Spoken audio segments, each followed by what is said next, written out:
is labor. Ito yung sinasabi ko kanina. Paano mo malalaman ng isang fisherman kapag padaong na marami ang huli? O sabi niya, nangirit. Di ba? Ang ngirit kaya, pero magayon ang ngirit kaya. Sulit ka mo sa pagana, di ba? Kikita siya. Kikita siya. Ito talaga dahilan eh. Kapag ka, sabi nga niya kaya, kahit mainit, kahit maulan, kahit gutom, nawawala ang pagod, ito ang reward ng isang mangingisda. Sa soul winner, sabi niya, Zane. Sabi ko nga, ang isang misyon na walang kaluluwang na ihaharap sa Panginoon, hindi po ito masaya. Tinatakpan na lang ito. Tinatakpan na kapag walang kaluluwang na ihaharap sa Panginoon, tinatakpan na lang po ito ng may panahon diyan. May panahon naman, tayo ay nagkahasik. Tayo nagkahasik. Aan din tayo. Yung prinsipyo yung hasik-ani. Pero ang sabi nila, take note, hinog na ang aanihin, kulang na mang-ani. Hirinog na ang mga tao at inaani ng iba't ibang paraan eh. Si iba nagkakasarayang na po mga tugang. Nagkakaralapa na, kinakain ng ibon.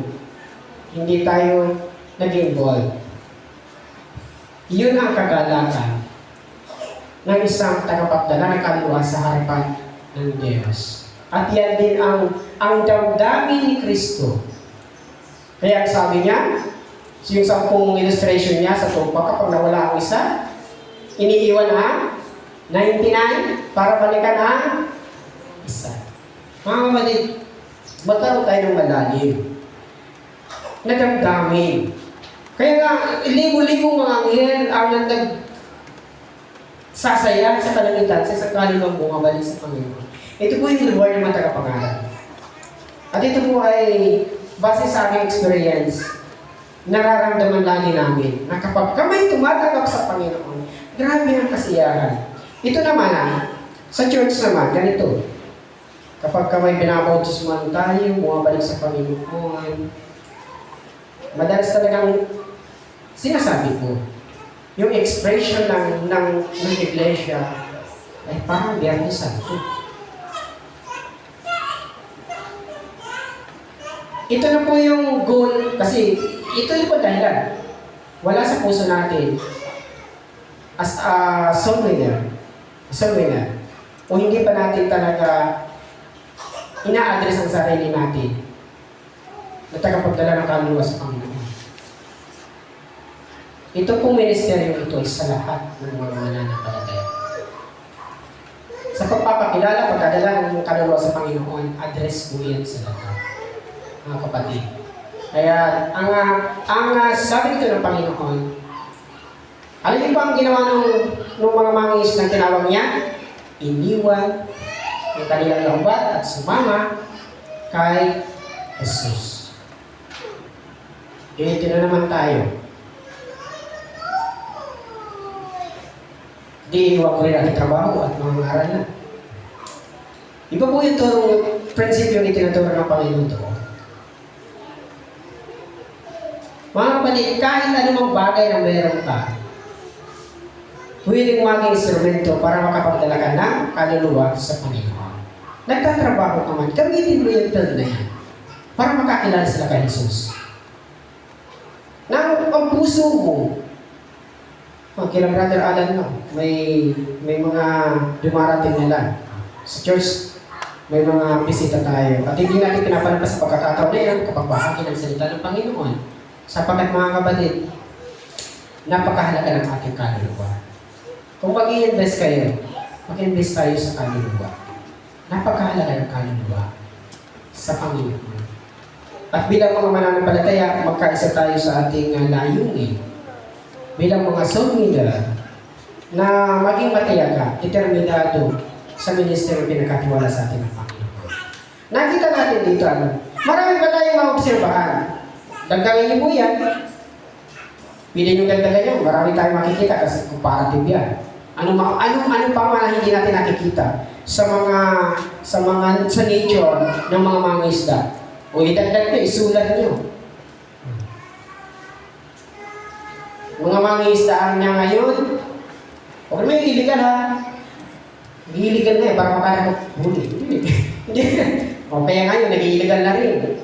Anong illegal mo doon? Minsan, ginagamit ang salita ng Panginoon, bilang pangin. Pero nasa ilalim ang motibo. Maraming mga nangangaral na iba ang kanilang purposes. Maraming mga nangangaral na imbis na ituwid ang tao, idinadala nila sa kamalian. In the Church of Christ, naniniwala po ako, we do believe na kapag ang Church of Christ nangaral, ang target po niyan, kaluluwa. Ang pinapangaral niyan ay kaligtasan.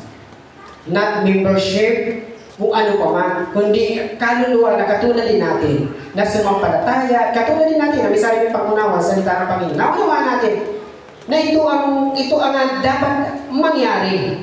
Ito ang dapat gawin ng tao ang sumampalataya sa Panginoon. Sabi ko nga, harap tayo sa Panginoon. Harap tayo sa Panginoon. Lahat tayo harap sa Panginoon.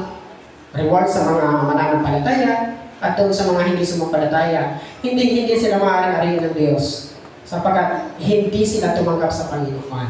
At the rest, meron po tayong kinalaman doon. Hindi tayo naging channel of blessing para makarating sa kanila ang salita ng Panginoon. Hindi natin sineryoso ang bagay na ito. At inari na lang natin na parang nahilaro na lang ang lahat ng bagay. Maging seryoso po tayo. Ilang taon ka na sa trabaho? Ilang taon ka na po diyan? Nag-aantay sila na magsalita ka. Magsalita ka sapagkat naguguluhan ang daigdig. Sa mga nangyayari ngayon, di ba katatapos ng nandito sa Yanmar? Yanmar ba yun? Thailand? 7.7 magnitude. Kung nakita ko, tama yun yung balikan niya. At ilan yung napahamag doon? Ang tanong, nadalang ba sila ng salita ng Panginoon? Gamitin natin ang media, pag-post kayo ng salita ng Panginoon. Na ang purpose talagang makaabot ang salita ng Panginoon sa kanilang puso, na kumilos ito sa kanilang puso. Sa tulong ng banal na espiritu, na maalis ang takip sa kanilang mata, sa kanilang tainga, na tanggapin ang katotohanan ng salita ng Panginoon. Nagmamadali tayo. Sapagkat sa bawat gising natin sa umaga, lumalapit tayo sa itinakdang oras ng Panginoon ng kanyang pagbabalik. The Judgment Day. Hindi tayo paatras. Paabante tayo. Bawat araw. Manghinayang tayo sa bawat araw na hindi tayo nakakapag-share ng salita ng Panginoon. Bilang mga soul winner, ipanalo natin ang mga kaluluwa sa Panginoon. Bilang maging parang kampanya ito Ipanalo ang kaluluwa sa Diyos, kay Kristo. Para magandang slogan yun, ipanalo ang kaluluwa sa Panginoon. Kung ang mga politiko nga, sa kampanya, para na makapalibuto.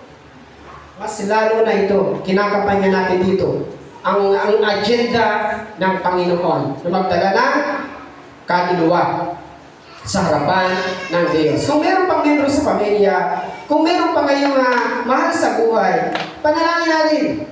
Pukusan niyo sa panalangin, magtiyaga kayo sa pananalangin. Huwag kayong sumuko sa pananalangin. Katulad ni Cornelio, isang mabuting tao hindi pinabayaan ng Diyos. Nagsuko ang Diyos, nagsangalagad para puntahan. Hindi sapat ang mabuting gawa, kundi ang pagtanggap sa Panginoon. Ito po ang katibayan ng kaligtasan, ang tanggapin ang ginawa ni Kristo doon sa krus ng Kalbaryo.